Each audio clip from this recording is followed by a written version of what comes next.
Hey, what's good? The process of voting in California has been in the news lately, and that's why I decided to bring on some of my friends that actually ran in this last election. Sparky Mitra took a break from earning her PhD to run for Congress for California's 50th district, which is San Diego. Loren Colin is back on the channel after running for California's 34th district, which is LA. Cefore Explosives joins me in this conversation with Sparky and Loren to discuss voting in California. Before we get into it, remember to go to coconutjustice.com to get you some clothes that I think would look good on you. Let's go. Welcome back, everyone. And as promised, we go ahead and say hi to Sparky Mitra. Sparky, say hi to everyone. Hi, y'all. It's really awesome being here. I ran for Congress in California's 50th district, which was in San Diego. And yeah, I'm really excited to be talking about ballot access and how to make the progressive movement and move forward and how to really change things for the better for all of us. Oh, yeah. I'm excited. Welcome back to the channel, Loren Colin. Thank you, Carlos. It's a pleasure to be here. I ran for Congress here in California 34, just up the road from Sparky. And yeah, excited to talk about ballot access, not just for progressives, but for independents in general, and how we, start to use imagination to reimagine what a government for all can look like, and then talk about what the courage it will take to actually get us there. And welcome back, Cefore Explosives. What's going on, everybody? I was gonna make fun of the fact that you're the only one from Florida, and it just goes to show you that people from California are generally better. Hey, when we had it, I remember that. I'll bring that up to BT next time. Is that all right? That's cool. I got you, bro. Hey, don't you know that there's like social media braveness? I can talk all my trash as long as you guys are over there and I'm over here. Keyboard warrior. Well, we wanted to get together to talk about California voting and California ballot access and all that stuff, because on the news, we got this dude out here who just so happens to be running the country and is talking trash about voting and the voting system and all that stuff. So we came together to address that.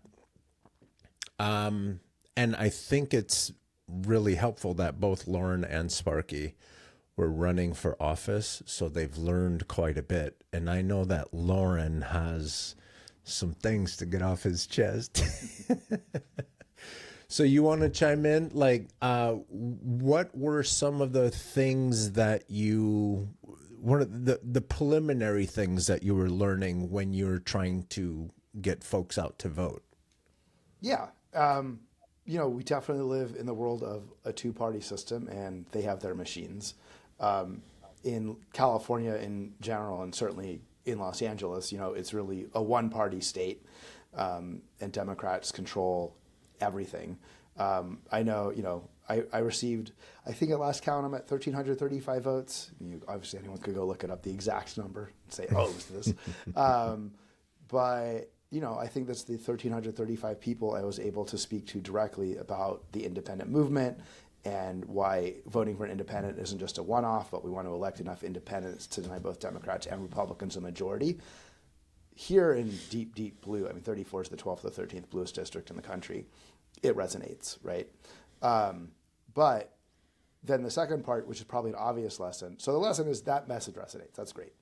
But the second part is probably super obvious. Lauren, duh, but still you have to learn it yourself, right? Is just the role money plays, right? Like, yeah, it's hard to raise money unless you are within the machine. And even so, my competitor, Angela Torres Gomez, who came in, sorry, not Gomez, sorry, that's Jimmy Gomez.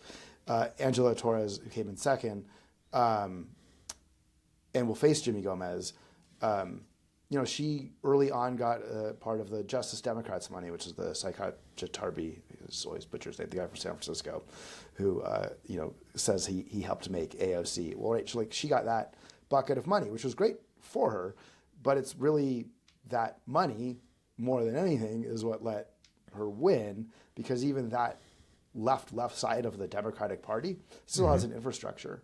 So it's not just like, do you have a message? Yes, you have a message. Do you need money? Yes, you have to have money.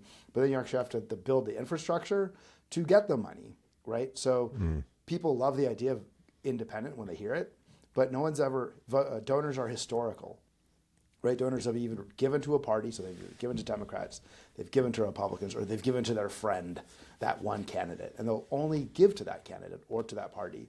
So in the independent movement, we're really starting from scratch, which is to build the base of donors.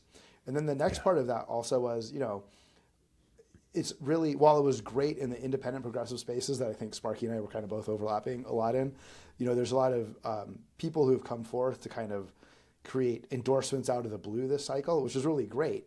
But the endorsements, especially in a city like LA, where people really listen to, for better or worse, DSA, or we have this endorsement thing called, not endorsement, but a voting guide called Knock LA, which is definitely the progressive and super progressive left, or even some of the leftist part of the city. They still have their own versions of what power is and what they've worked for all these years. Mm-hmm. So even truly as an outsider, you can't get into that. So I had some really great endorsement interviews, and they were like, wow, this is amazing. And every single one of them, of course, still chose a Democrat. So it was really interesting to see just how much people long for change, talk about change. When presented with the opportunity for change, they just go back and do the same thing. So it's like, how do we take, like, that's why to me that word courage is so important, because again, we can't say we want something different and then do something the same every time and go, I wonder why it didn't change. And they have like full on meetings and interviews to see if they're willing to sponsor you? Endorse, yeah. I endorse totally you? enjoyed, Yeah. I enjoyed the endorsement process. Yeah. But again, that's the part that I knew the results before I went in every time. And that's the sad part, I guess. Yeah. Sparky, did you find it similar to Loren's experience? I do think my race was a little bit different, because I was the progressive Democrat in my race. But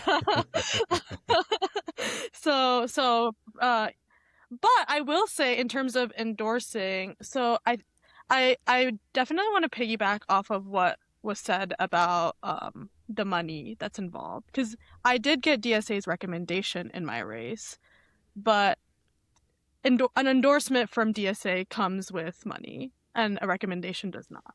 And I think that a lot of that is with like that perceived viability of a candidate in a race that is in that has an incumbent. And so maybe the struggle is not exactly the same, but there's definitely, I think, a lot of overlap between the two. And that's something that we saw throughout in terms of endorsement processes here as well.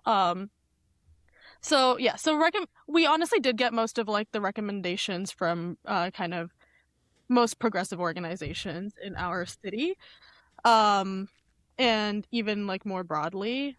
But when we went into like the Democratic club spaces, those are rough, y'all. Those are so rough. Because there was actually a moment that went I wouldn't say viral, but it definitely got publicized in the San Diego community at our biggest Spanish-speaking club. And this was the club where my endorsement was being considered. But they had a conversation after that about another race in Chula Vista, about one of their school board members. And there was, in my opinion, a very valid critique that one of the Chula Vista, like this member that they were considering friendly endorsing, I have a problem with that process in and of itself, but a person that they were friendly endorsing, she works for DHS, and in like the era of ICE raids, I mean, there was this very valid critique of, hey, can we like pull back a little bit, reassess, and actually evaluate beyond just like friendly endorsing someone who we've endorsed in the past. And then there was a big blowout essentially where someone who actually works for the person I was running against, he ended up calling these Spanish-speaking voters like racist against white people and like all this garbage, right? All this bullshit. And and like to me that's awful, right? Like you know that you have this power and people aren't even like courageous enough to say that, hey, like get out of the space. We don't like what you stand for. They're just asking for a reevaluation, and even then you have like this kind of like foot on people's necks and you don't want to move it. That particular interaction was recorded, so he did face some repercussions, but most of these interactions aren't. And there's so many other spaces like the young Dem club in our county is filled with staffers of like these incumbent candidates and young people like trying to get ahead, right? But they push through like friendly incumbent endorsements so quickly, and they don't even have to like consider every candidate in a race. They don't even have to like think like they don't even have to bring it up to their general body. They don't even have to bring it up to their executive board. They could literally be like, "Hey, this is a candidate.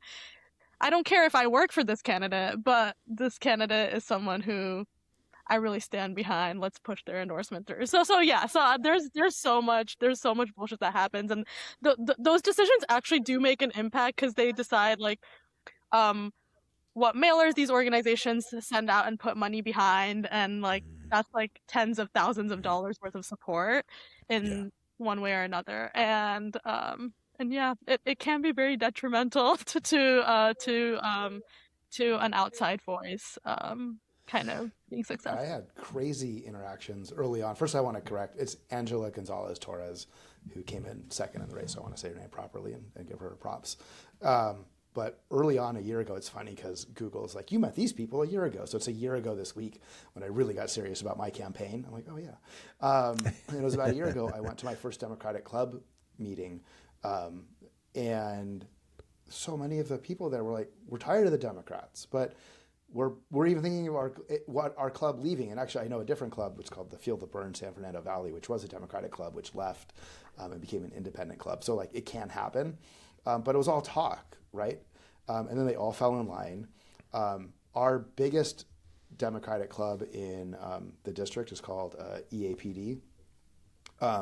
They didn't endorse in this race because they really disliked Jimmy Gomez, but they couldn't swing themselves to vote for Angela either. But again, because to be a club, which again makes sense, right? But it's just when you start to live it and learn it and see the choices we've made and why we start to get boxed in. Like, well, there's a club, they couldn't endorse outside the club. So I might have been their favorite, just it wouldn't have mattered, right? So our largest Democratic club in this district chose not to endorse, which is just a shame, right? But also it got me most recently into a deep dive into why do we have primaries at all, right? I think so much of being a human being, but also being an American, is we just assume everything's always been this way. We always mistake the accident of our birth for how it just should be. Like, oh, I'm an American. How lucky. Oh, who knew, right? My parents were born I was born in the right country, and my parents had the right religion. It's amazing, always, right? Yay! They stayed out of the sun just long enough.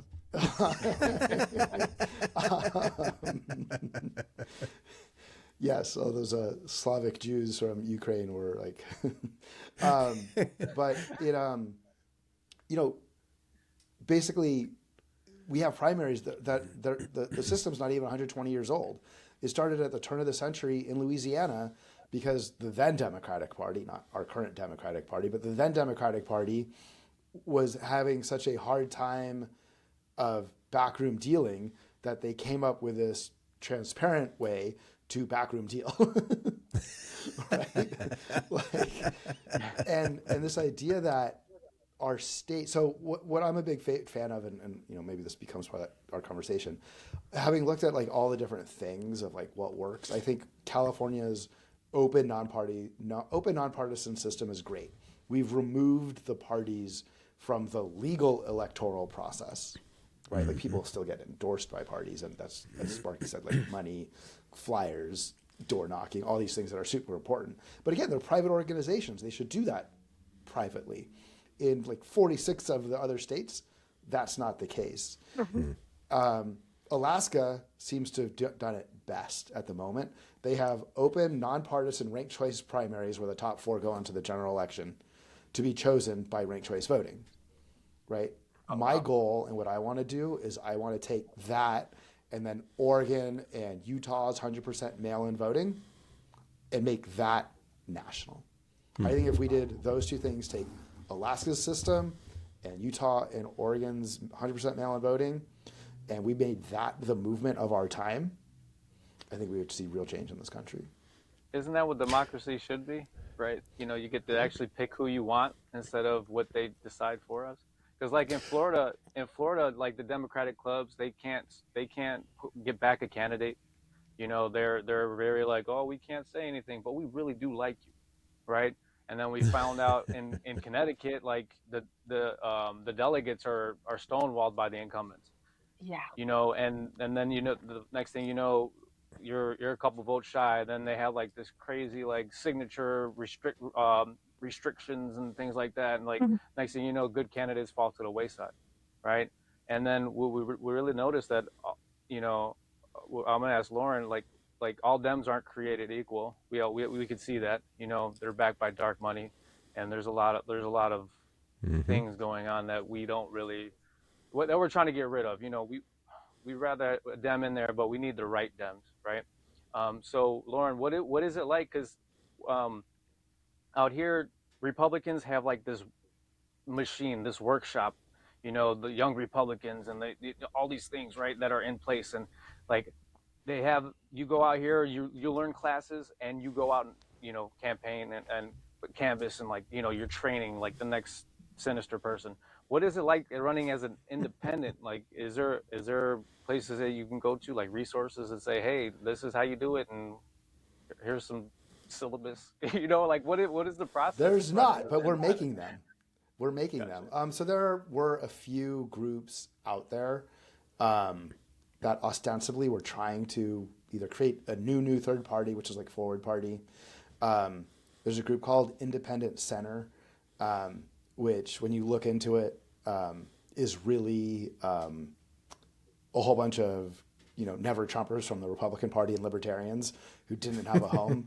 And so like, and they both Forward Party and Independent Center believe in this mythical middle of America, and it just doesn't exist. There's certainly a median voter. We can talk about voters that's a whole other conversation about, like, you have one conversation and a voter will tell you 2 totally conflicting things that they want, and like, well, I can't help you.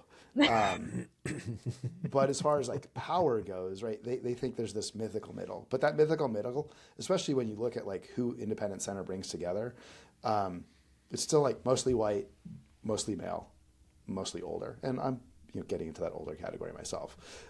So like having Sparky and people like Angela run, and Sarah Ruscone in our district, she's running for state senate, like that's really great. But I helped early on recognizing, like, understanding, it didn't take me to lose the race to know money was an issue. It was in January, I'm like, we're not getting any money. So I helped create the Independent Candidate Network. And right now it looks like we're going to have 11 members who will be on the ballot, 1 write-in and 10 officially on the ballot in November. And we're going to go as the rest of the primaries end and others find out directly if they're going to get on the ballot, hopefully to expand that. But our goal over the next now 4.5 months, we've already lost 2 weeks since the election here, is just to help people raise money. I think candidates have a pretty good idea of what it takes, even first-time candidates, of going out, meeting people, knocking on doors. Like the playbook, I think, is the same. But the support that we don't have is that we're not on an island. So Independent Candidate Network's not just about raising money, Mike, it's also about making sure that independents understand, like, we are there to support each other. So, this is the first time, I think, of the 52 races, 22 or 23 races in California had at least one independent. One of them was bogus because it was, I think, California 6 what got redistricted because of Prop 50. So the current sitting Republican decided, I better become an independent. And so he's bragging. And again, then Forward Party holds him up as an independent. Well, no, he's a Republican who has to run against another Republican in now a district that didn't exist 12 weeks ago or 16 weeks ago that now exists, that has a plus D majority. And so he's doing this BS thing. He was in the lead till the end. I actually think he ended up not coming in the top 2, but I haven't double checked. So I think it's going to still be a D and an R in that race. But even if it's a D and an independent, it's really a D and an R, right? He just did it for political purposes. One other independent got about 5% of the vote. All of us other independents throughout the state, top to bottom, got between 1 and 1.5%.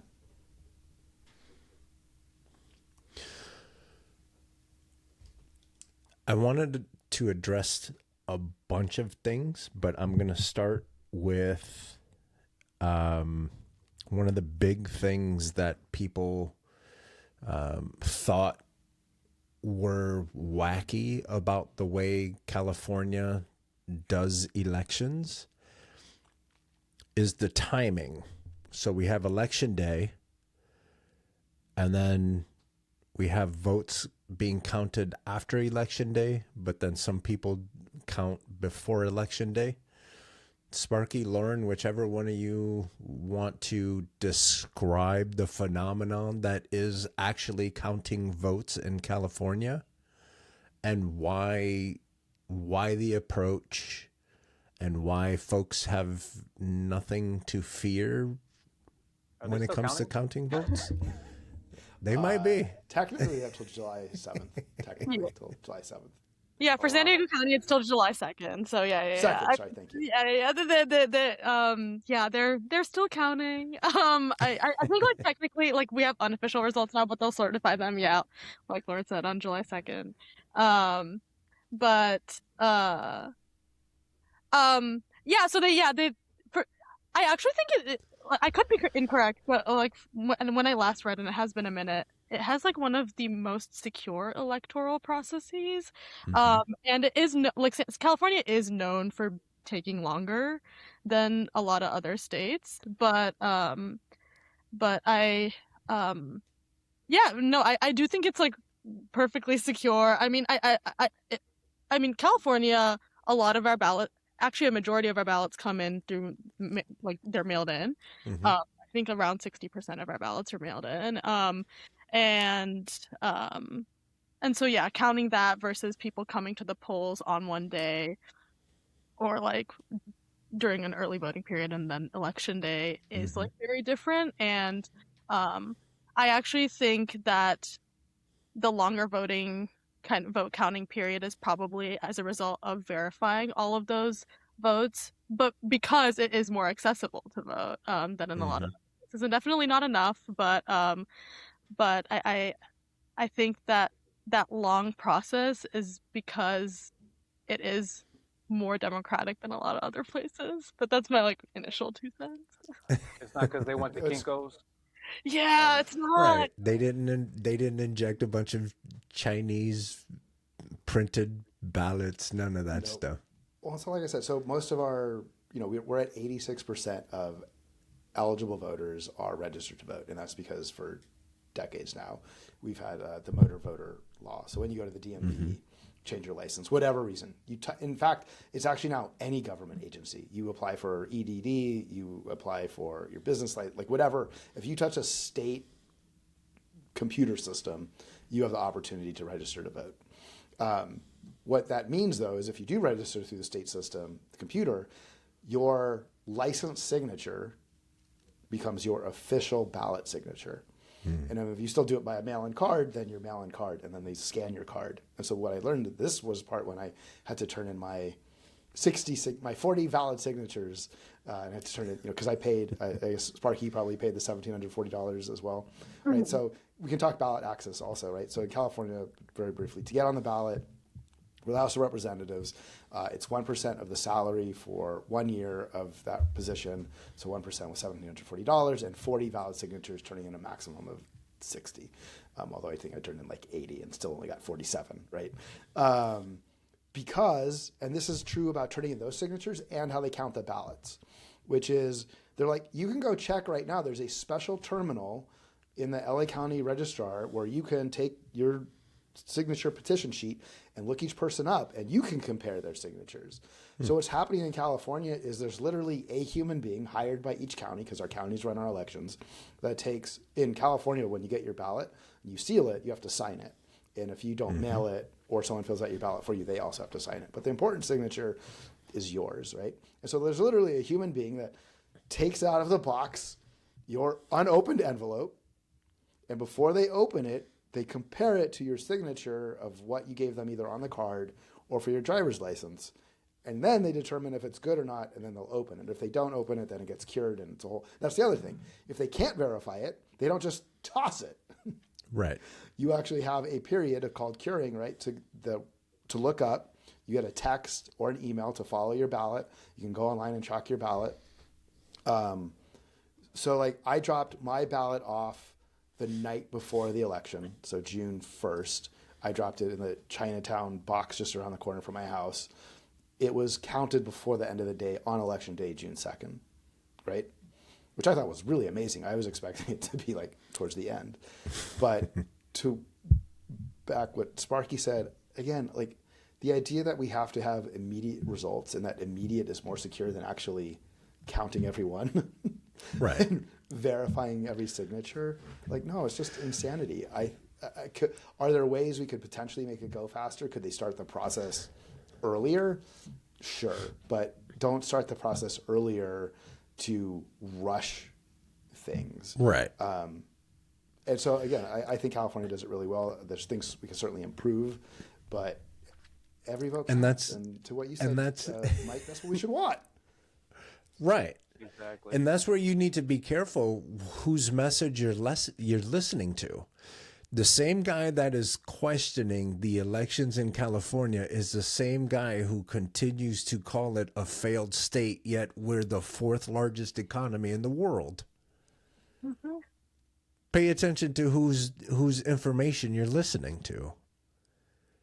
And then they're going to go and compare California to places like Florida. I'm sorry, but you have criminals in your national government, Florida. You can't tell me Rick Scott is a good senator, Florida. You just can't. There's a gauntlet of corruption going on over here, man. Just get out of here. Which brings me to Loren, you had said rank choice voting. Can you break that down for folks so they understand the difference between what we're doing now and what actually rank choice voting is? And there's an actual movement behind it. Yeah. So we have single seat districts, right? Everyone runs for one district. You technically don't have to live in your district in most states. But you just have to live at least in the state. And the winner of that is determined by first past the post. And if there's a primary election, it's just whoever has the most votes wins. It doesn't have to be 50%. Although some states in their primaries do have weird rules. So for the most part there's 3 candidates running. There's 10 votes. One candidate gets 4 votes. One candidate gets 3 votes. One candidate gets 3 votes. The person with 4 votes wins. Even if you asked the people who voted for the second and third candidate who their second choices might have been, and their second choices might have been not the first candidate, but the second and third candidate, right? So the preference of those 10 voters was not for the winner. The preference of those 10 voters was for either the second or third person, but the winner won by getting less than 50% of the vote mathematically, and also less than the preference of that district. So what ranked choice voting does, and it's one of many proportional vote counting systems, is basically it lets you score your voters or rank them, right? So in a race of 3, you would rank this person's first, this person's second, this person's third. And then in the first round, if one person has over 50% of the vote, they win. Yay! If in that first round, again, we only went with 3 people, so we'll say this is a general election. There's just 3 people. If after that first round, no one has more than 50.1% of the vote, then they drop down to the second tier. And the third person's eliminated, right? So that person at the bottom is eliminated. They're no longer counted. So now it's just a race between the top 2. Well, now we add up everybody's second choice. And it's possible that when we add up that second choice, you still have the first choice, but then the second choice gets added on. When you add up that second choice, now the second, what was originally the second place winner, might actually have been the preference of the district. And if assuming they come out top when you count second choices, then they win. So that's ranked choice voting. There's other things that are truly called like proportional voting, which is pretty awful. It's like when you're at the office, everybody's like, what do we want on our pizza? Like pepperoni, mushroom, right? And everyone just like raises their hand. It's probably not the best way to elect. But I think there is another thing called star voting. So there's still a possibility mathematically, and maybe Sparky's probably like way better at statistics than I am, so maybe she could like dive deeper into this. But statistically with ranked choice voting, you can still, that second person could still actually not be the preferred representative of all the voters in the district. Star voting starts to eliminate that because instead of ranking someone, you give points on 1 through 10. So say you have like 5 people, you give your favorite 10, you give 2 people 5s because you think they're equal. You give one person a 3 and another person nothing. And then they literally add the scores up each round until someone gets to 50%, they cut the bottom people. That adds complexity to the voter, right? Like people in Burbank where they do ranked choice voting, which is one city over, apparently like almost never rank a second person, right? Because they don't know, right? So it has its own issues, right? It sounds great, right? From a statistician's standpoint, it sounds great, but from a person in the voting booth, well, they actually don't understand how to rank, right? So my preference is star voting because it's the most likely voting method to get the preference of a district elected. It's also the most complicated from the voter's perspective. What the hell am I supposed to do here? So but if I had my druthers, I would just choose ranked choice voting today. Sounds like a fantasy football draft. Like I'm ranking my quarterback. Yes. Yeah. And Sparky, are you part of like Cal RCV or any of those? Like, have you joined any of that or? I have not. I mean, in San Diego, we have an organization called the Justice Workshop that is doing really great work on trying to make everything in the county ranked choice by 2028. And I'm just like pedal to the metal about that because I want to see that so bad. I didn't vote there because I was still registered in California, but when I was doing my master's, I was in New York for Mamdani's primary, and I mean, like, he was really good, right, about and the thing is, like, it needs to be more of a team sport too. Like, he was always really good about boosting up other progressive candidates in his race that he was running against, and so like that increased public knowledge about ranked choice voting too, right? Like it allowed the public to know that, hey, I don't even have to like fucking rank Eric Adams if I don't want to, right? Or Andrew Cuomo. And so but like I feel like exactly what Loren said, like a lot of times we don't even know that we have an option that we have. And even like for write-in campaigns in California, right? Like a lot of people don't know that exists.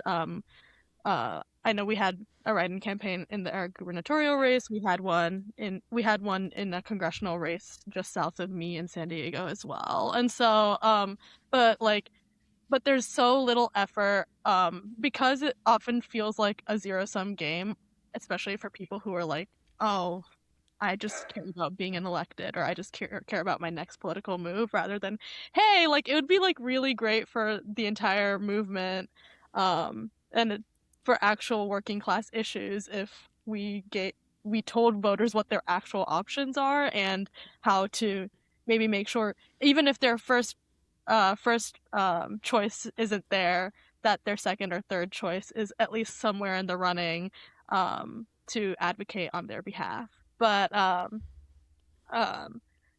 but yeah, so like I'm much more involved. I would definitely want to hear from you about like some of the initiatives that you mentioned, Lauren, because honestly, Justice Workshop is the one that I'm most familiar with, just in our county. But So California, it was either 2 sessions ago or 3 sessions ago, again, which is amazing. Like, I am not a Democrat, and I talk bad about them all the time.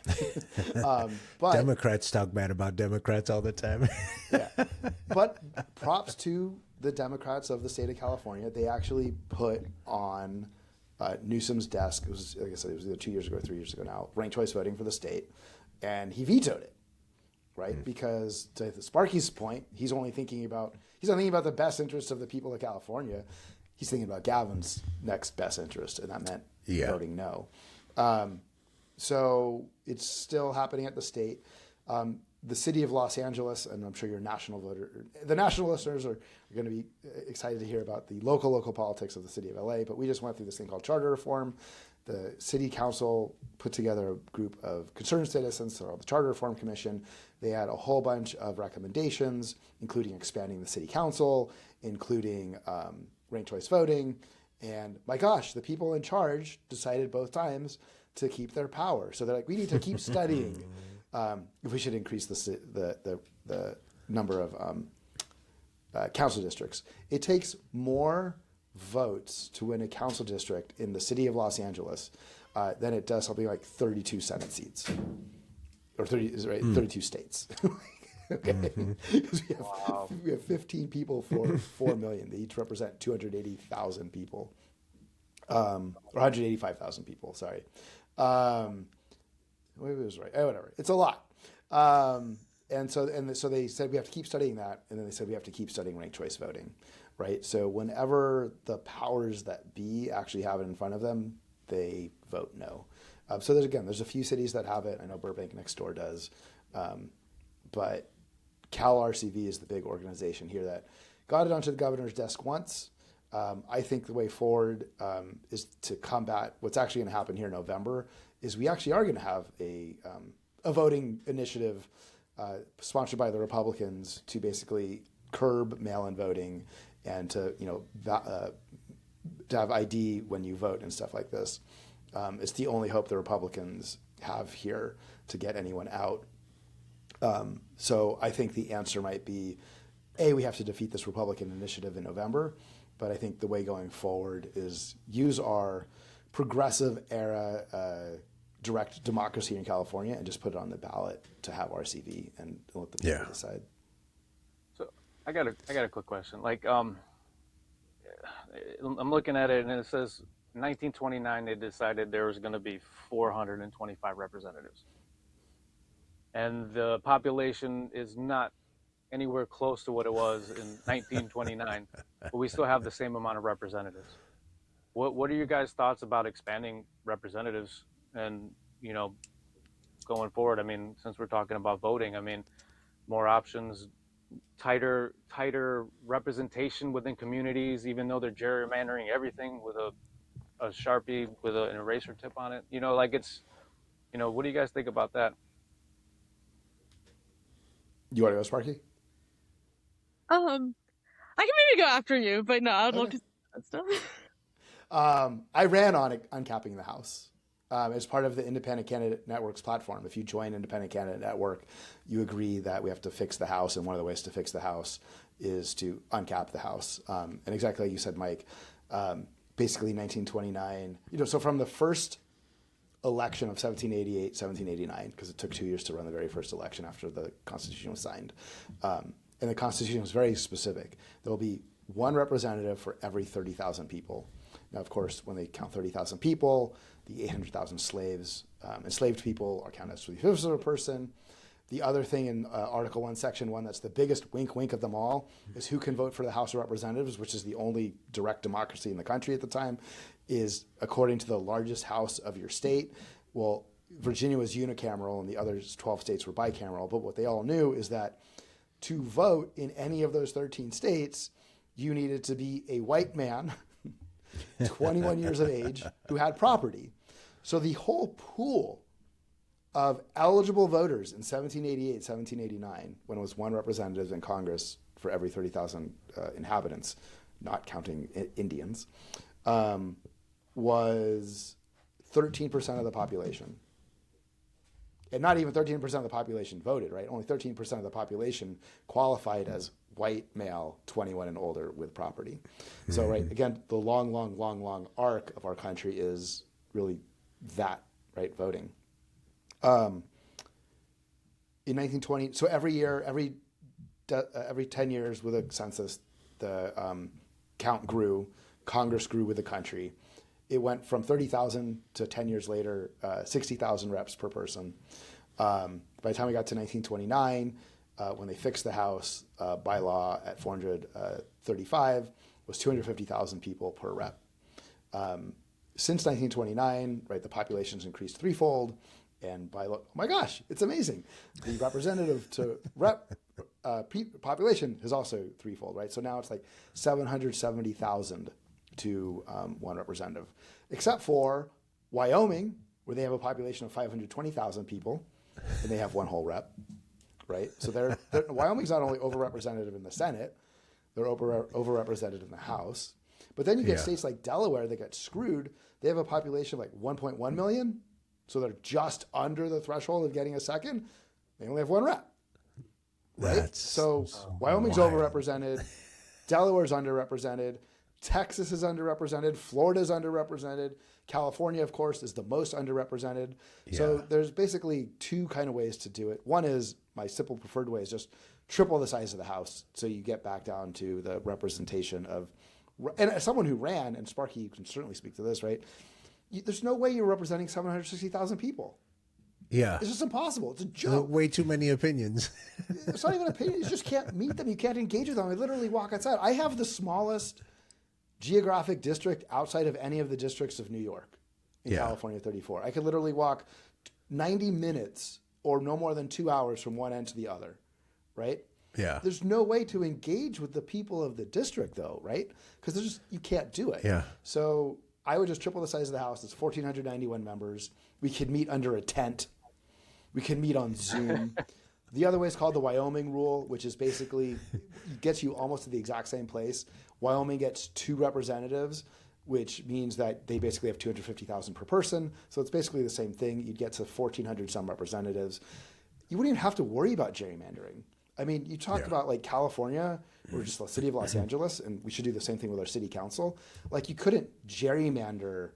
Let's see, California is 10%. So we'll say there'd be roughly 130 representatives from California, right? You can't gerrymander 130 districts in California. They'd just be little squares. Los Angeles would suddenly see a massive Latino majority representation because you can't cheat anymore. But also even Latinos in this city and across the state, get lumped into the same box. The Latinos of Boyle Heights are not the same as the Latinos of Pacoima and Van Nuys. Like they have different or things Corona and Riverside for that matter. They're different. What was that? Or Corona and Riverside for that matter. Exactly. Yes, right? Yeah. And so instead of like lumping them and saying like this is the Latino vote and this is the Latino population, no.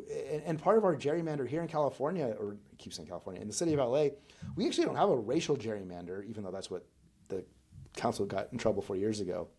We have a homeowner gerrymander, right? Yeah.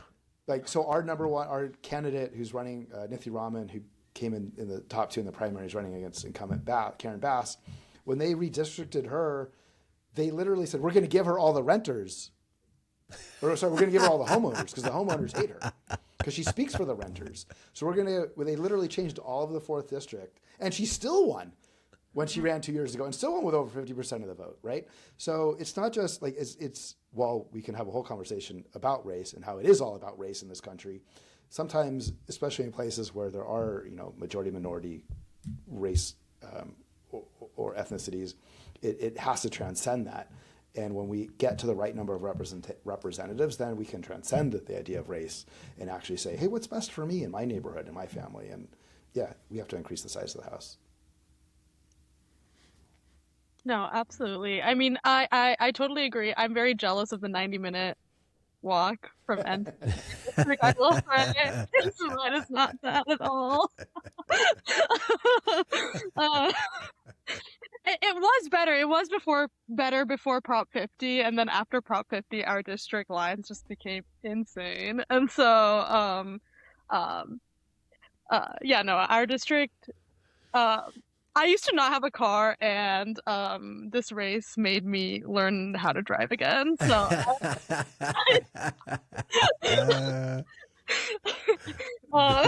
The sacrifices you've had to make. No, it was so, I was like, oh my, because also like our transit. So my district does go from like San Diego proper, and then it goes all the way to like Ramona, Poway. It goes even further to like Valley Center, which is all like rural land, and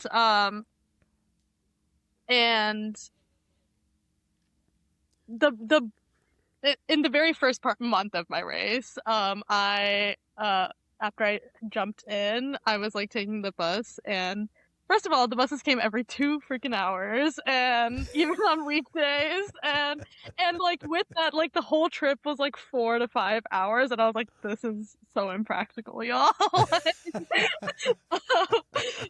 But so yeah, no, I totally agree. Like if there was more representation for the folks, like so that like they could actually like, first of all, like so that representatives can be reachable, but also like it makes it easier to represent the folks that you're supposed to be representing too. So so I definitely think like I honestly haven't thought that much about an expanded house, but I'm very much in support of something like that. Especially because like we already have like a huge representation problem, and we're seeing like these gerrymanders getting worse and worse. I mean, just like 10 days ago, I was in Memphis after their gerrymander in Tennessee, and that's horrendous, right? Like Memphis went from being like 1 district to 3, and just horrendous. And so I think any way which we can make that, of course, like not do that, but also make it harder to do would be lovely. And I do think like having more representatives would just make that harder to do, like make it harder for bad actors to act in bad faith. I think that I think particularly for California, though, I am not at all surprised Newsom vetoed like statewide RCV, because he also like, I mean, when I believe like when he was mayor, the person who came in second place was a Green Party candidate. They weren't like from one of the 2 major parties. They weren't a Republican or so. Like he's seen the possibility of someone getting too close to him that is a progressive, that doesn't really think the way like an establishment candidate thinks, and can garner enough support. So I think he knows that power is there in California, and he's like not willing to bend to the will of the people, I guess. But yeah, that does not surprise me at all. But yeah, no, I'm so excited to see Californians push that forward and kind of make it the gold standard. Because yeah, we have so much like going for us, but I know like Loren mentioned Alaska's system. I mean, implementing that system, and then keeping like the things that we do have going for the state, I mean, that could be amazing. And then increasing representation in the House specifically would be great. I mean, I have a lot of problems with the Senate representation in general. So, but even in the House, I definitely think it could be more representative, and I think expanding it could definitely be a path forward on that. The reason I like the way California does their voting is because California wants to hear from as many people as possible.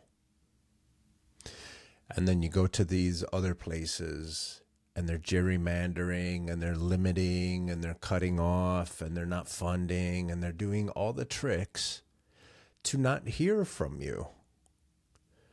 So either way you look at it, because I've had discussions with the right-leaning folks, and they say we don't need all these representatives because you're going to fill the House up with all these dummies and they're not going to make any decisions and all this stuff.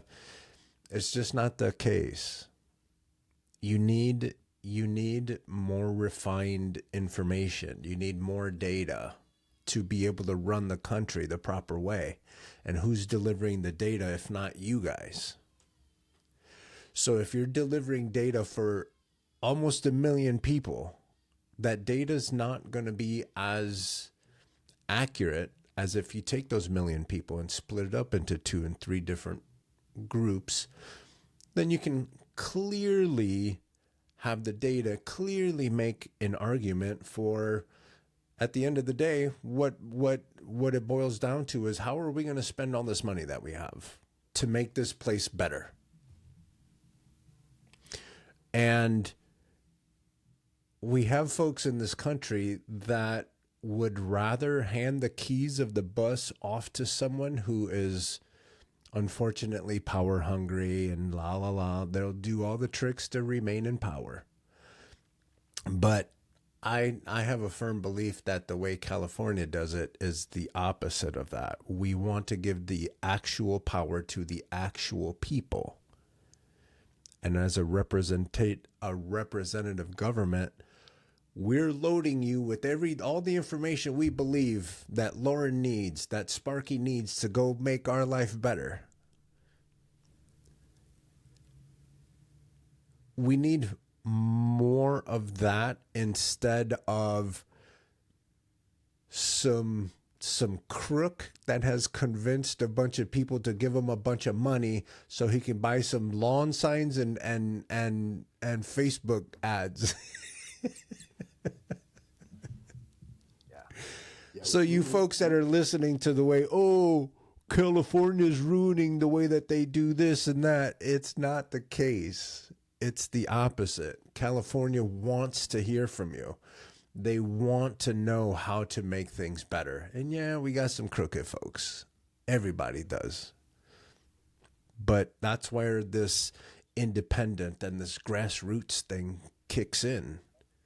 Like these are folks with new ideas, because the old ideas, it's only obvious they don't work. It's only obvious. Yeah. It started, again, it's the foundation of this country, right? Like, we didn't start with a constitution. We started with the Confederacy of the American States, right? Or the Confederation of American States. And the states were truly independent. They had their own power. The problem was that they kept having uprisings of regular citizens, and they found they couldn't put the uprisings down by themselves, nor could they pay back France. So like, 2 for 1, we'll consolidate, we'll make a great central power, and we'll be able to pay back our debts to get collectively, and we'll be able to put down rebellion. And the very first thing President Washington does is, there's the whiskey rebellion in Pennsylvania over taxes. They have to pay tax on their beer and their whiskey, or actually more tax on their whiskey than their beer. And they're destitute farmers. We don't understand how poor America was up to World War II. Yeah. How poor the average American, and again, when we say average, probably talking white America, was before World War II, right? So in 1790, whatever, the Whiskey Rebellion, Washington gets on his horse, puts down his hat as president, goes as commander-in-chief and general leading the army to suppress the people. This is the founding of the country. This is what we're celebrating in, 11 days. Happy 14 birthday, days. America. Right? 250 years of oppression. And America's like, yeah, freedom! No, Washington wrote to suppress the guy who was literally making whiskey in his still in his backyard and didn't want to pay a tax on it. Yeah. Let's go buy a Jeep. Dumb. I know it's not great to call voters dumb if you're running for office, but come on, America. So that's always been it. It's always been about who votes, who represents. And the Republicans and the right always give it away. I don't know who said it, but it's a very famous quote that came out before the last election, right? We need the right people to vote. You mean you need the white people to vote? Like, we know what you're saying. And Carlos, it was weird for you to be dancing around it for a second, right? Like, they're talking about the white majority that's shrinking every year and clinging on and desperate to maintain that majority, which math says they're not going to unless they deport 100 million people. That they're the only ones, right? They want a, if not a slave state, at least an apartheid state, right? Yeah. And apartheid states usually aren't a majority of one group suppressing the minority. It's the minority suppressing the majority. And that's, unless things change, that's where we're headed. And to me, the problem with the Democratic Party is it's whistling past the graveyard, pretending that that's not happening. Yeah. Right? They don't talk about it. Jimmy Gomez does not talk about that. Yeah. Angela Gonzalez Torres does not talk about that. Chuck Schumer, Jeffries do not talk about that. Yeah. This is why I've not been a Democrat my whole life, because this is the real fight. And they don't want to fight it. They want to pretend. They hoped that demographics would do the dirty work for them. Demographics will get you the numbers. It won't get you the victories, because you get the victories by writing the rules. And right now it's still this minority, or soon to be minority, of white people writing the rules. And we have to think about how we're going to challenge that and what we've done in the past to change those rules, right? It's great to be on a podcast, but being on a podcast isn't going to change those rules, right? What is it going to be to actually step up, to create the change, to get people to have the courage, to understand, to even pay attention, right? Yeah. So like, it's cool in California. We were afraid, and I was super afraid. I was like, voting's going to be in the tank. We actually got up to 40% of registered voters voted in the primary in California, which is way above our 27% average. But when you take eligible voters, right, because so 86% of what California's eligible voters are registered, when you do that math, that 40% drops down to 33%. So we're still talking, Carlos, even though in California we make it as easy as possible. Literally, everybody gets a ballot. You register and they mail you a ballot. They mail you a ballot, right? 20 million ballots went out. You got to return it. Yeah. Right? If you don't return it, you don't even have to put a stamp on the damn thing. Right? So there's They this make it disconnect easy. But there's a disconnect between making it easy and then still participating, right? So Yeah. to me, it's all of these things have to happen at once. I don't trust the politicians, which seem to be most of them, that always have the one answer. And maybe it's because I come out of creative and product management. It's like, well, it's all the answers, right? Like, we have to make voting easier, but we also have to make people want to participate. We have to make sure that it's easy to participate. We have to make sure your vote does get counted, right? Like, is it one of them? No, it's all of them. But until people care, it's kind of like, I don't know what to do, man. We're an option. Sparky was an option. I was an option. But if you don't want to participate and you don't want to take that option, then, we're stuck. Yeah. I also... Oh, I think you're muted. Oh, you might be muted or we don't hear you, Cefore. What were you saying, Sparky? I was just gonna say that, wow. Y'all, so scatterbrained.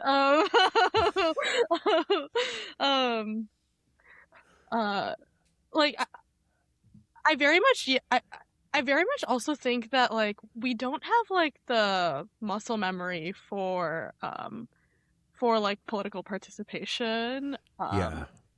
Right? And, like, for us, the muscle memory goes as far, at least like right now, as like, oh, showing up to like a No Kings protest one time, and like that's better than like what it was before. It helps, yeah. Yeah, but like it's definitely not there, and I think like I know people always say like the very cliche thing of like politics is like not a spectator sport, which I agree with, but it's like very much a contact sport. Like you have to be participating in it. And like I even look at there's like things I disagree with and agree with, but like I'm Bengali by nature, so I was like very in tune by like my birth, and so I was like very in tune with like the political revolution that happened in Bangladesh, and there's like a lot of other oppression that came out of it, but against like religious minorities, but a lot of that upheaval came from like this practice of being against like a moneyed elite and constantly pushing back against that. And I just don't think we have the muscle memory. Like I think we're building it, but like we either have to be faster or harder or both in kind of pushing that forward. I remember in the 70s, people were able to speak about politics and not be at each other's throats. Mm-hmm. And I think through the years, they've turned it into more of the NFL or the WWE or whatever, where everything is so ramped up and they're convinced that, oh, if you vote the other way, the entire planet is going to fall apart. We have to understand that communicating with each other about something as important as the government who assists your life and the people that are in government having this power that are defending you from corporate leaders. And those are the guys that are willing to work you to death for their benefit. Those are the guys that are pulling the strings and even creating these secret little clubs like Peter Thiel's Dialogue.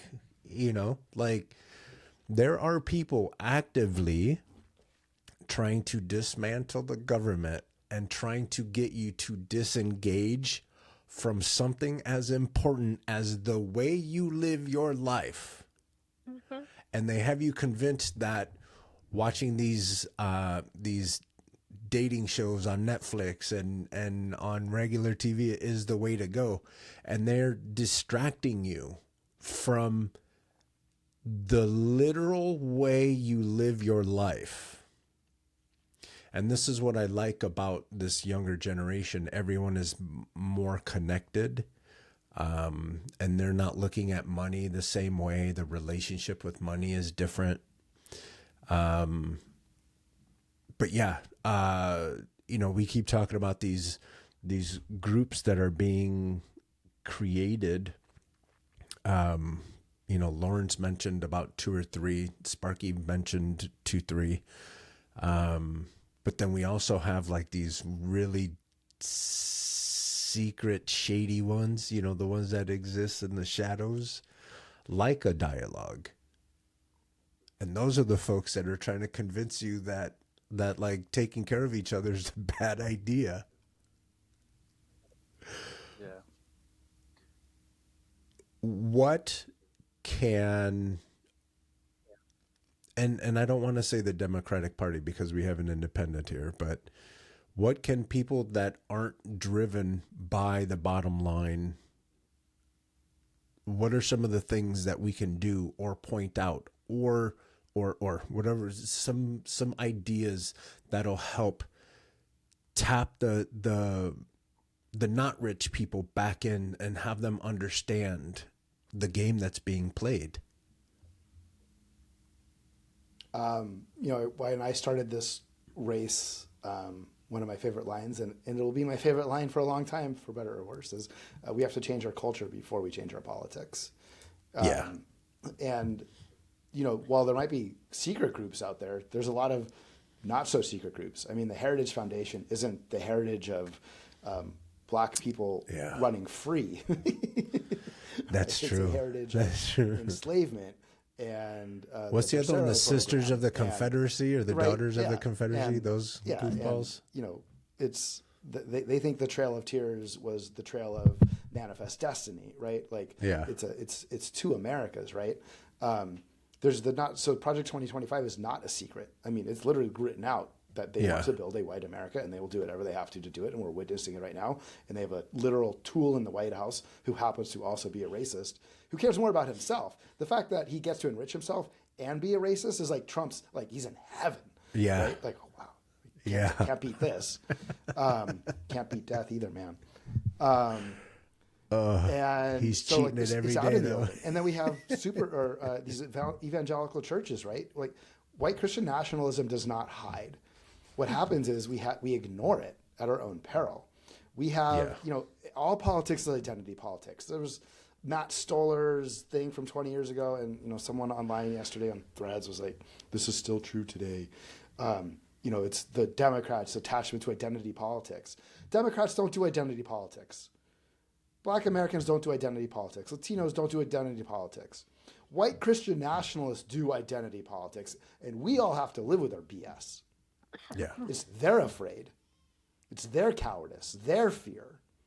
So what was true for, I think, from the our countercultural revolution of the post-war world in the 50s and the 60s was it was cool to stand up for people's rights. And then as we really got towards the cusp of everyone having rights, then we get the counter revolution, right? The reaction to it. Mm-hmm.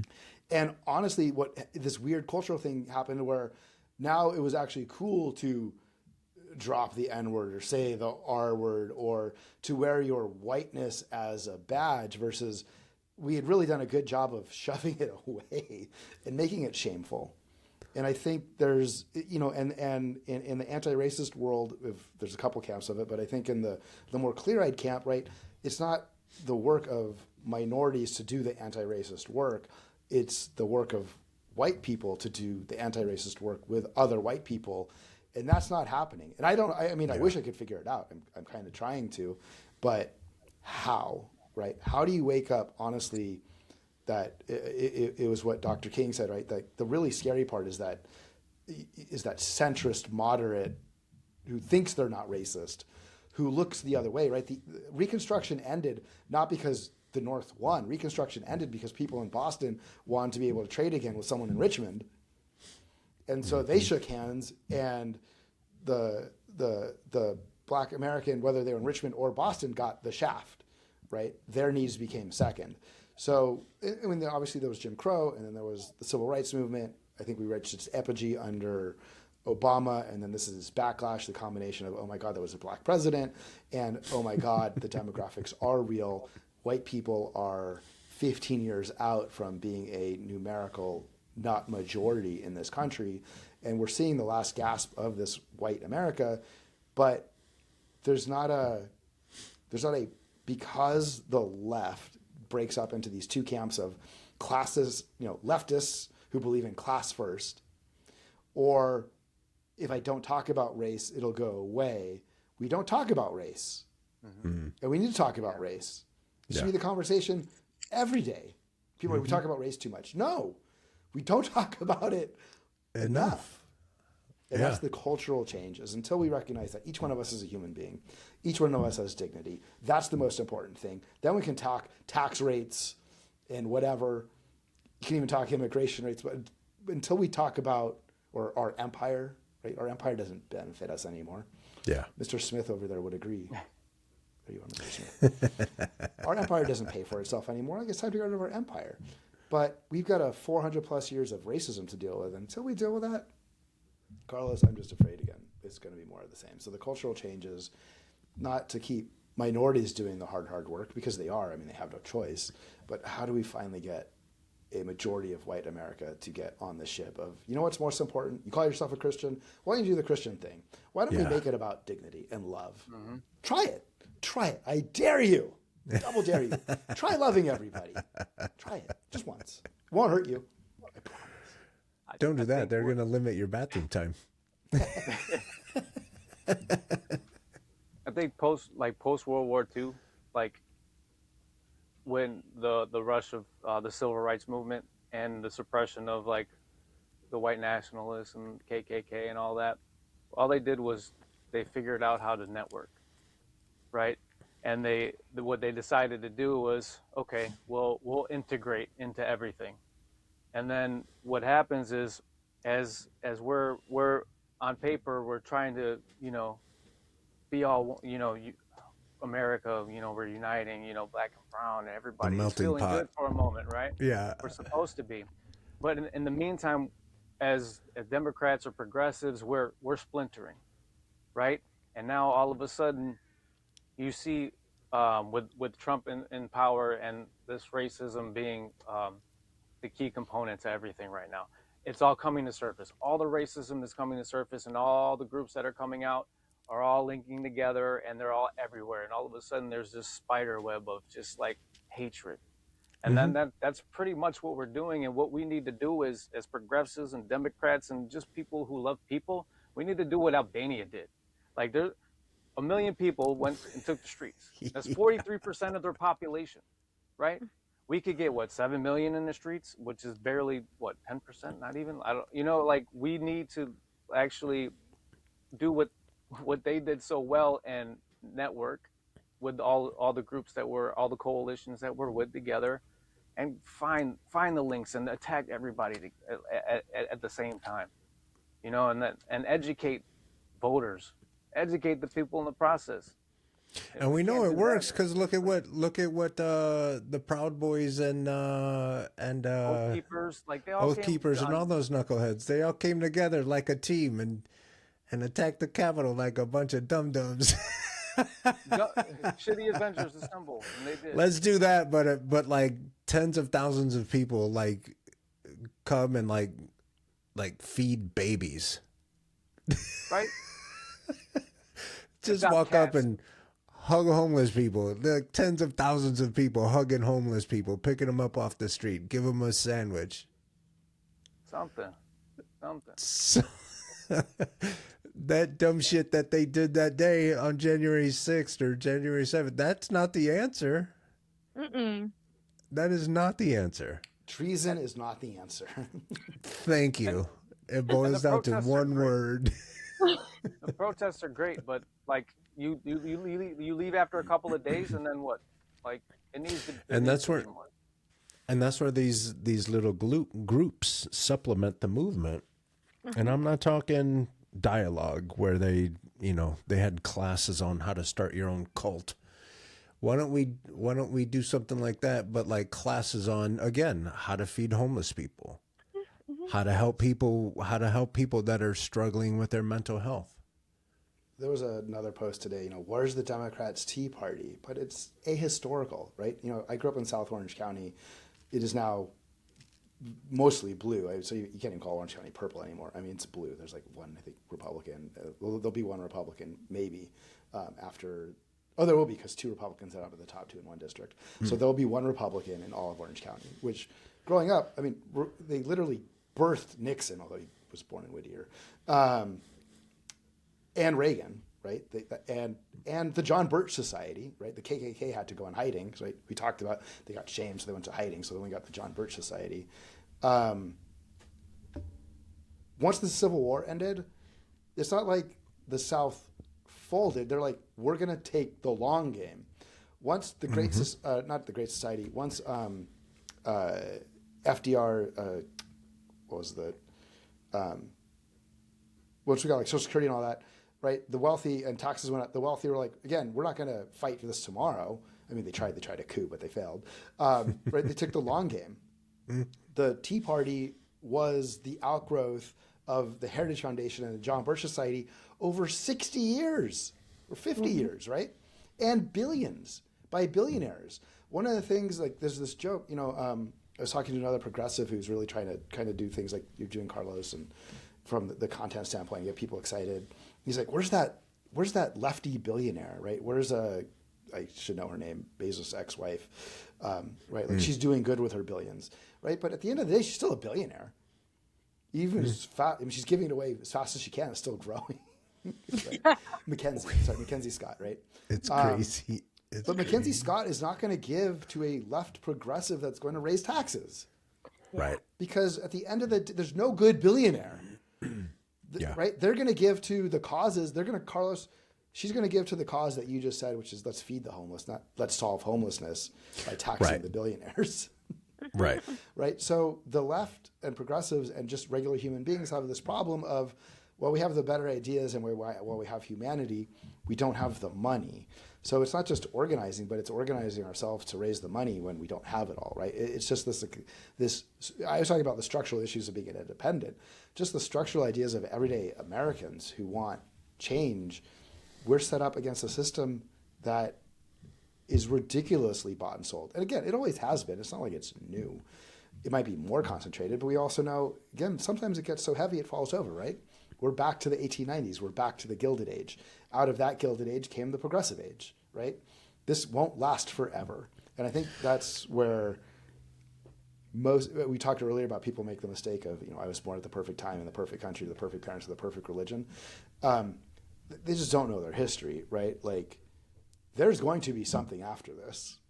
I don't pretend to know what it is, but I know there's going to be something after. It's how do we shape it? How do we take it now so it becomes what we want to see? Revolutions don't usually end the way the revolutionaries started them. The revolutionaries don't end the revolution. Right? The revolutionaries are almost always ended in all of history by someone else. So it's not even necessarily the important part to be the revolutionary. You want to help make sure the change happens, but you want to make sure when that change happens that you get in front of it and you lead it to a place where we want it to go. And right now, I just don't see, as Sparky was saying, people want to do 2 hours on a Saturday. I don't know what's going to cause the urgency. Something will cause the urgency, but we haven't seen that moment yet. Let me ask you guys, do you think all of these social programs like affordable health care, like libraries, like funded education, universal basic income, all those things, do you think we would have that if we were majority white? Or, I mean, we're already majority white, but if the Heritage Foundation got their way, would we also then have universal basic income? Would we also have, no? Do you want to go, Sparky?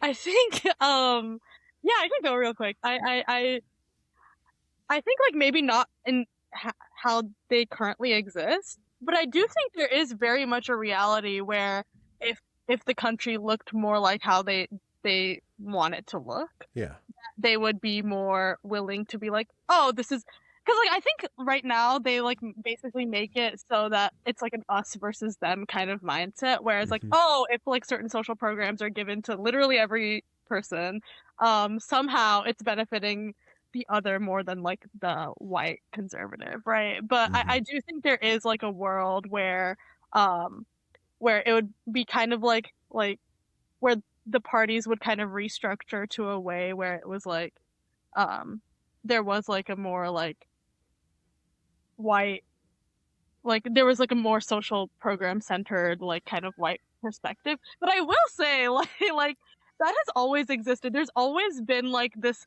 like nationalistic way of thinking about progressive policies as being for just like my people, quote unquote. Sure.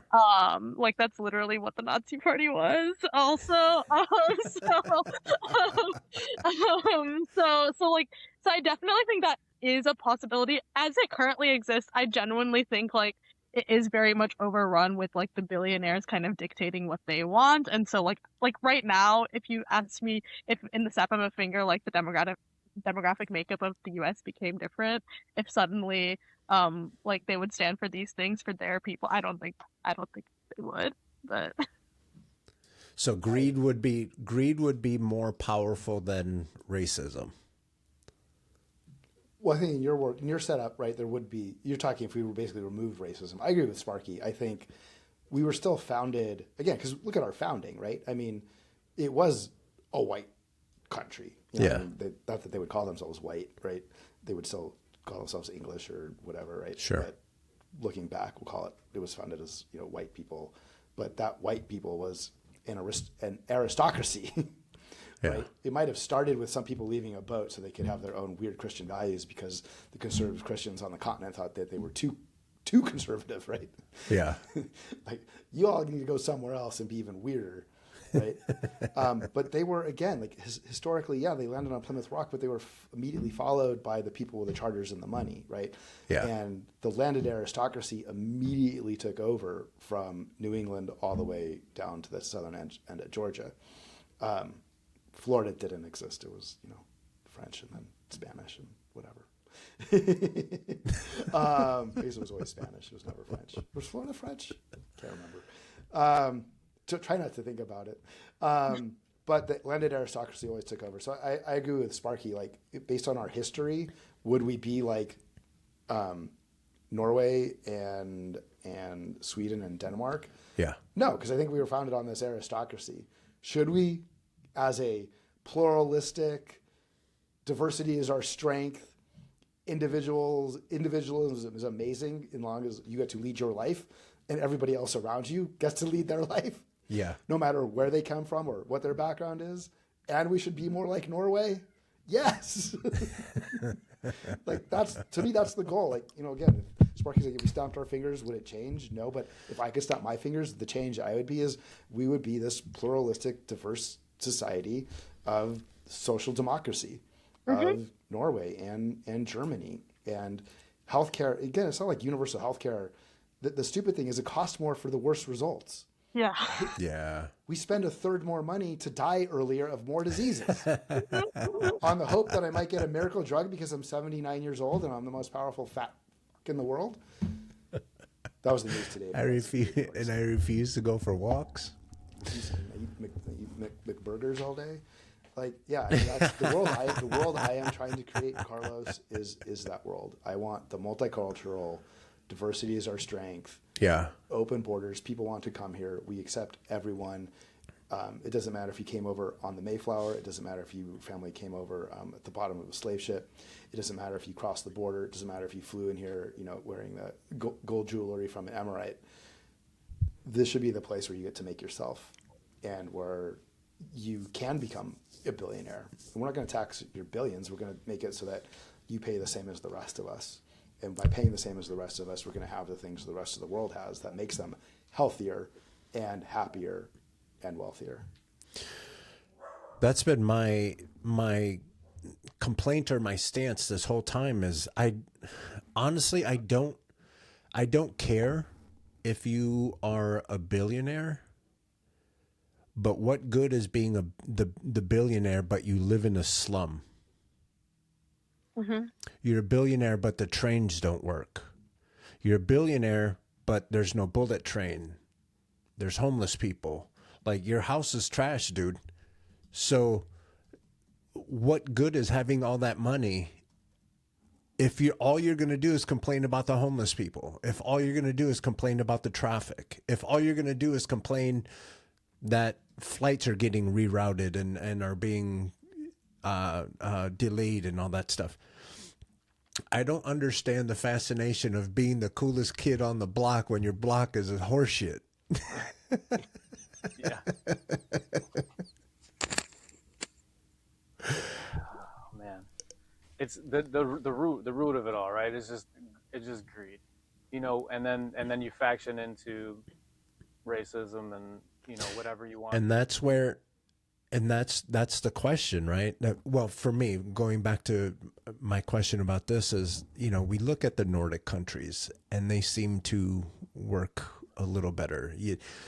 Size of the country, whatever. We as a member of the United States, supposedly the richest country in the world, supposedly where you come to make things happen, we can no longer say, oh, the size of the countries really does matter. No, fuck off. It doesn't. It doesn't.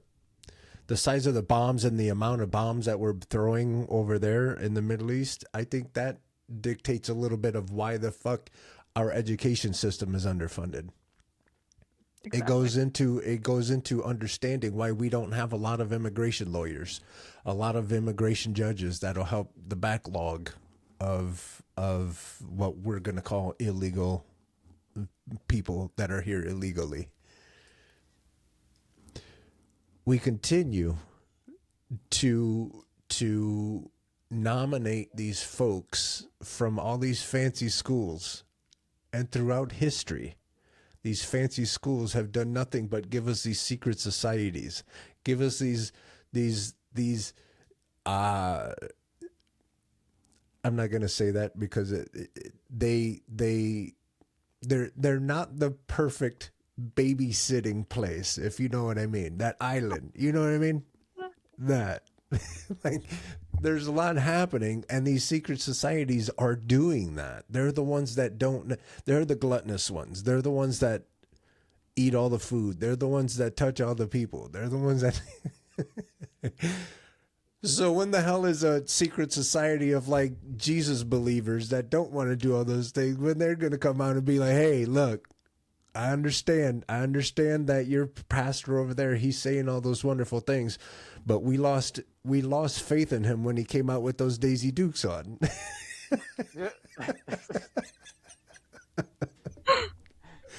You know what I mean? it's crazy that we continue to vote for these people simply because they have more money for lawn signs and ads and dumb shit. And they're not doing anything. I'm telling you, I've been on this planet for 54 years and we complain about the same thing for 54 years. We can't continue to vote for the same people that don't listen. So how is it that I'm supposed to pull myself up by the bootstraps, but your punk ass doesn't? Your punk ass has dialogue where you guys can learn about your sex life and you guys can learn about starting cults and dumb shit. It's so frustrating. And then I introduce people to Loren. Hey, look, Loren is independent. He's hella smart. He's done things with technology that you won't see till tomorrow. All these wonderful things. And people are like, nah, he doesn't have enough lawn signs.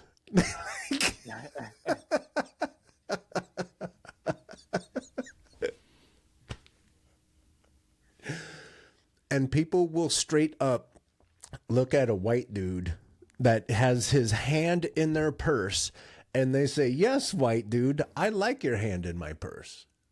I'd rather that white dude's hand in my purse than that brown dude's hand in my purse, than that black dude. And God forbid we have a woman running. And it's not even that their hands in their purse. A black and brown representative, their hands on their back saying, it's okay, I'm going to pull you through the fire. Nah, take my money. Yeah. I don't get it. So for me, my part in creating this podcast and trying to educate people in the way that this stuff works, because there's not a lot of people that take 2 seconds to take a look at what it takes to run as an independent. Independent means you're doing this shit by yourself. And in Florida, if you're a Democrat, you're basically running as an independent.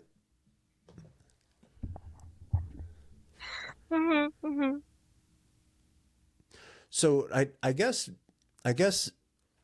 you know, that's probably where it attaches to what Loren was saying earlier about changing the cultures. We have to change the culture. Not against white dudes, but like they don't always have the answer. And then this bullshit that we have to live through just because we put Barack in the office. Now you guys are attacking the Capitol and doing all kinds of dumb shit, like running through the streets, picking up people that look like Sparky and me. Are you crazy? It's crazy. It's crazy that people think that it's okay. It's crazy that I've seen people wearing t-shirts that say, I don't care if he's a pedophile. I'd vote for Trump. Yeah. We have to change the culture. It's all identity politics, and they identify with pedophiles. Oh, it's so terrible. It's wild to say. It's wild to say. But I love him. That's what I'll say. I said it in the last podcast. They love being in an abusive relationship. They love it. They love to get beaten down. They love to have a dominant, to be a submissive. Just being told what to do. And I've never understood.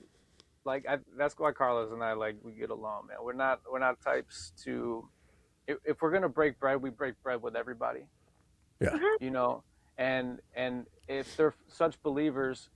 Like even the crumbs from the bread that fall onto the floor are worth so much, right?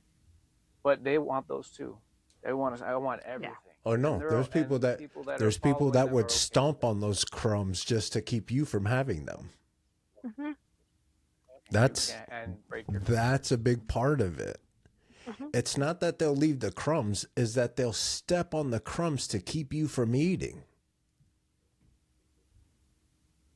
That is racial hierarchy. Yeah. They keep themselves from eating. If it meant they didn't get to eat either. Like Sparky was saying earlier, right? Like, stop themselves If from I it. can't have it, you will starve. That's crazy. Ugh. And then they hang their hats on If their you can't church. have it, I will start. And then these idiots go to make sure church you every can. weekend. So it's not it's human. Obviously, it's certainly not rational, which is why I would never say human beings are rational. Like we pretend. I mean, again, we have ration, but we don't. We have rationality, but that's not how we make decisions. We make decisions emotionally. David Hume got that much right. I want to kind of shift something real quick. So, like when I was looking at California, right? It seemed like, all right, you guys had it all lined up. Gavin Newsom's going to run for president. Eric Swalwell's going to step in and be the one to take over. And then everything went out the window. Shit hit the fan. What was it like after, Eric's like, I can't be a part of this because I've done some dirties. Like, all of a sudden, like the whole game is up in the air. The play, like, the succession plan is gone. Like, what was that like? I think for me, like, I don't know. I was always like, I don't know. I feel like I'm an equal opportunity hater when it comes to these folks, but just even before, but even now, like when I look at the race, when I look at the race, I see that, oh, like Becerra being in the top two, right? Like I very much think his answers during his debates about, oh, Newsom did great on homelessness. I like that. It's, like no one agrees with him. Not Democrats, not Republicans, not Independents. Literally nobody is on the same page as him about that. Even if they voted for Becerra, even if they voted for Newsom in the past, like. But I do think it is very much of the way he's talking about it. Very much lends itself to like, oh, Newsom still being president and supporting him. So I think the plan is still there. I think like they've put the people they want in place to kind of still carry out their plan. It just looks like a different flavor of the same plan that like the establishment wants. But that's Yeah, for me, I never understood the Swalwell coronation early on. It seemed very astroturfed and weird. But also like Steyer trying to buy his way on. Like I don't know how he still got so many votes. How Democrats in the state decided that they could vote for a billionaire like that. And I had friends working on his campaign.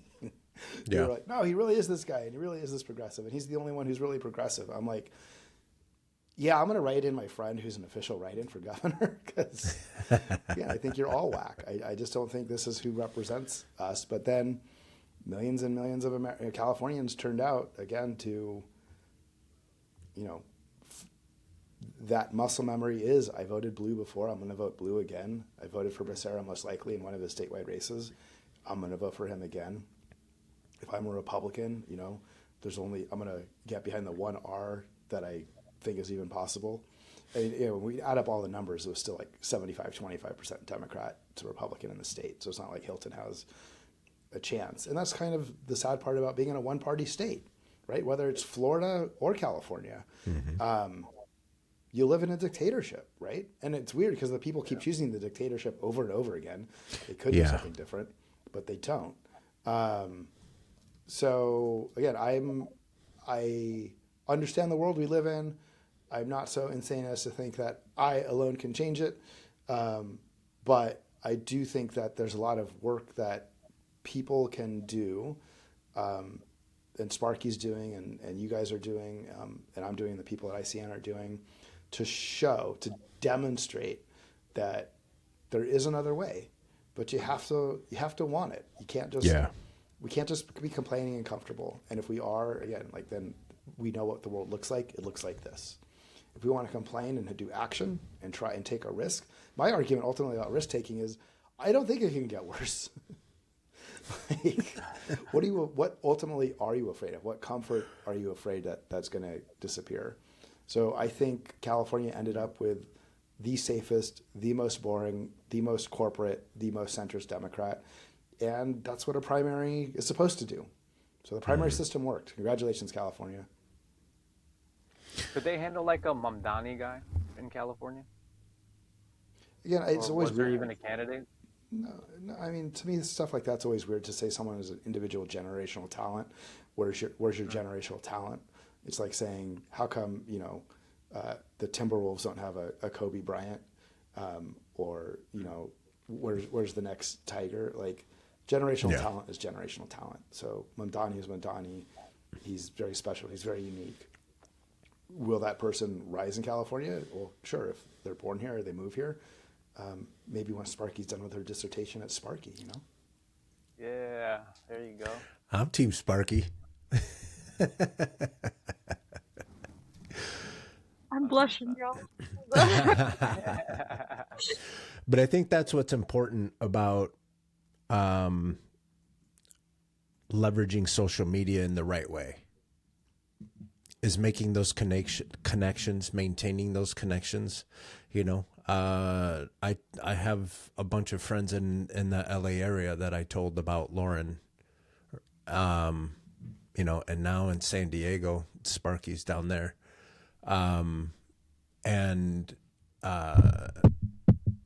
yeah, just leveraging social media to the point where, like, having the adults leverage social media, because we'll have conversations about voting in California. We're not going to sit here and do a Tide Pods challenge, and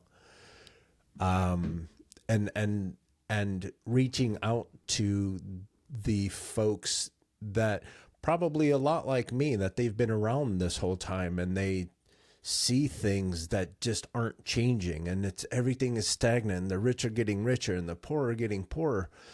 And you feel alone because you go to work and then you come home and you don't have the energy or money to go do anything. So you can't network, and you're not listening to the neighbors because they're dicks, and all this stuff is happening. But if you just take 2 seconds and create content and have a conversation about California's approach on voting and make it make sense, people be like, oh, okay, cool. And then you get to talk about Mamdani and how when he took over, it didn't turn into hell and the buildings are still standing. And it's incredible how that works, right? And it's cool, like, if you have a lady that comes in and she does the job and she's just as good, if not better, than the dudes that you continue to vote for. We have to share those stories and share and expand on these ideas, because I have goofy ideas too. And I get to talk to folks like you guys, and you guys will be like, well, that's not going to happen because this and this and that and that, and that, or it's a great idea, this and this, that. I've seen a couple people write down some of the things, some of the weird things that come out of my brain. I've seen it, but that's just it. We have to maintain that relationship and maintain the communication, to be like, hey, this is what we're going towards. And then when someone shows up with some stupid ass ideas, you're like, get out of here, Swalwell.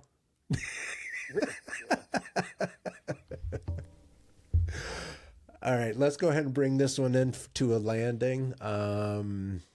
Loren, actually, let's start with Sparky. Sparky, please let folks know, take about a minute or two, whatever, however long it takes. Let folks know who you are, what you've done, and where they can find you online to maintain a relationship. Yeah, for sure. Thank you so much, Carlos, and thank y'all so much. This was awesome. So yes, I'm Sparky, and I was a congressional candidate in San Diego, but we're just getting started. Y'all can find me at sparkymitra.com, and my handle is still Sparky for Congress on Instagram. And yeah, so like Loren mentioned my dissertation, I am an engineer by trade, and my work is in engineering proteins for applications in sustainability and brain imaging and neurobiology. So those are the two applications I work on. And I'm doing my PhD, but I took a little step back to give people another option, a third way in San Diego, and hopefully that movement is pushed forward, and I'm excited to be a part of that and excited to join all of y'all here.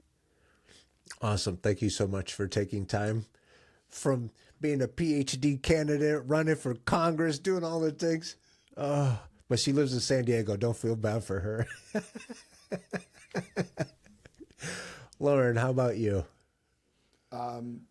Carlos, it was great being here. Mike, it was a pleasure to meet you. Sparky, as always, excited to have the opportunity to share the stage with you and your vision, and know that you're going to help make the change that this country needs. With my first campaign under my belt, my immediate focus is with Independent Candidate Network and helping. We officially have 10 candidates on the November ballot in the general election across the country. In rural, urban, and suburban areas, we'll have one write-in candidate. Perhaps in the next couple months, we'll get to actually a few more candidates. But my focus is on helping them raise their money, helping educate the country that there really is a pathway to power for independence, that when we elect enough independents to unite both Democrats and Republicans a majority in Congress, that is the first step we take to get our government back. And then again, it's going to happen everywhere. We have very conservative people in this group who are running in very conservative districts, and we have very, very progressive people running in progressive districts, but they're the right people who are independent of the parties, who will not be attached to parties, who will not be attached to donors, but who will represent the people. So I'm really excited to continue that work at Independent Candidate Network. I have updated all of my handles from Loren Colin for Congress to Loren the Independent, Loren the Independent. So you can find me across all of your social media channels there. And then, actually something we touched on earlier, which is really maximizing our democracy. So not just independence, but, how do we take the models that work, like we said, what works here in California as far as voting, getting people registered, even to actually just universal 100% registration. How do we take what works in Alaska, which is open, nonpartisan primaries with ranked choice voting and top three moving on? How do we take what works in Oregon and Utah, which is 100% mail-in voting, and how do we get at that so it's all 50 states? And how do we uncap the House? So those are kind of my three prongs of, my trident, uncapping the House, maximizing our democracy, and using those two things to get independents elected. I love it. Thank you for taking time. Thank your wife and your kid for lending you to us. I have a 7-week-old that I think is going to be mine for the next few hours, and I'm very, very gracious for my wife to have given me this opportunity. So I'm going to go hang out with the baby for a little bit and watch some soccer, some football. It's not the worst thing. If you're going to be a new dad, I recommend doing it every 4 years during the World Cup. That's awesome. Have your kid in the late spring. C4, final thoughts? Thank you both for coming on the show. I think your work after the results is going to pay dividends. I mean, that just shows how truly committed you are to making change, right? Being a grassroots candidate is phenomenal, but you didn't get the results. Doesn't mean you fall away to the wayside and go about your business and enjoy your baby and not everybody else, I think, and in the age of social media, showing that consistent message that you're still here, you're still relevant, you're still fighting for the people that you were trying to represent, and hey, I'm still here. Let's keep joining together, and I think that's so important right now. Attached to hope, just because, like I said, if you didn't win the race, it doesn't mean that their hope disappears. It's still there. It's still yearning, and I appreciate what you guys are doing and still doing and continue to do. And I look forward to helping out as much as I can. And Carlos, I love what Carlos is doing here on the channel, man. And I'm down for it. And continue to push these efforts for you guys. We're all for it. So thank you. Yeah, that's it. Good people need shit talkers on their team, and that's what we do. And I love your approach. I love both of you guys. I love your approach. I love your people first approach, and that we can definitely do things better. It's not money first. If you look at the NFL, they invest in the players because they understand that the players are what makes the best product possible. And we need to start approaching, as a country, we need to start approaching our players in that way. Stop letting people tell us that we're dumb and stupid and lazy and all that stuff. That's ridiculous. Thank you all so much for taking time to come and be my friends today. And with that, everybody, we're out.